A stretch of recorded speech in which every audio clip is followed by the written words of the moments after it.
لعبة اسمها عالم ايموجي. لعبة عالم ايموجي لعبة خطيرة، تنفع من أول 6 سنين. بيجي معاها كروت.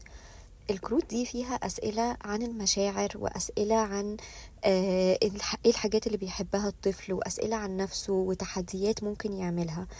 اللعبة دي فيها كمان زي فلوس كده، كل ما الطفل بيجاوب حاجة بياخد عليها الفلوس دي علشان يشتري من البنك حاجات زي الملاهي وزي الحاجات التانية اللي موجودة جوه اللعبة. أحلى حاجة في اللعبة دي إنك هتتعرف على ولادك بطريقة سهلة جدا وبسيطة ومن خلال لعبة.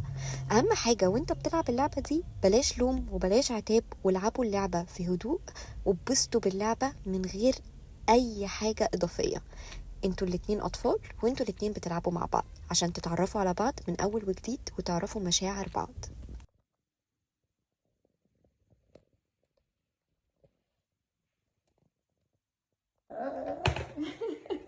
بس بقى مرسوم هنا اللي هنا اذكر اشياء تحزنك من والديك. انا هقول حاجات كانت بتزعلني من بابا وماما.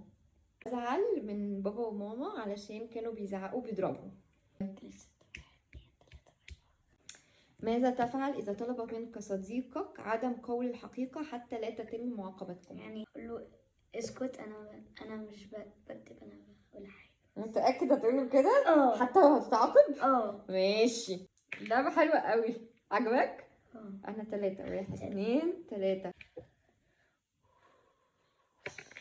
شيء يغضبك. ايه في الباص. ازاي في الباص؟ ماشي. ايه اللي حصل علشان حد يزعق في الباص؟ مين اللي زعق في الباص؟ عمو. عمو زعق ازاي؟ مثلي كده، مثلي وهو بيزعق. انت مش بتعرف تسكت يا يحيى. يا ماما. 6. 6. ادفع 10 جنيه. هات 10 لا جنيه. ماشي. يلا. دي اسحب كارت وعبر عن نفسك. اركب. هو حيوانك المفضل؟ انا حيواني المفضل الغزالة. غزالة. مش هو كان يلا. فلامينجو؟ الفلامينجو صح برضو. ماذا تفعل إذا وجدت بعض الأولاد يضربون صديقك؟ هروح اقول لي للمس، مهم. وبعديها لو المس ما عملتش حاجه مهم. هيكون عنده نص وشه اسود. ليه؟ ليه هيبقى نص وشه اسود؟ هتضربه؟ هتضربه؟ ها؟ يا إلهي.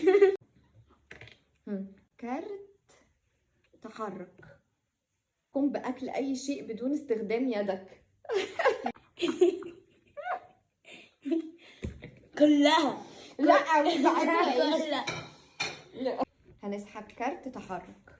قم بتقليد شجرة تهزها الرياح. اللعبة دي حلوة قوي. 2. اسحب كارت فكر. قم بعمل تعبير وجه مضحك.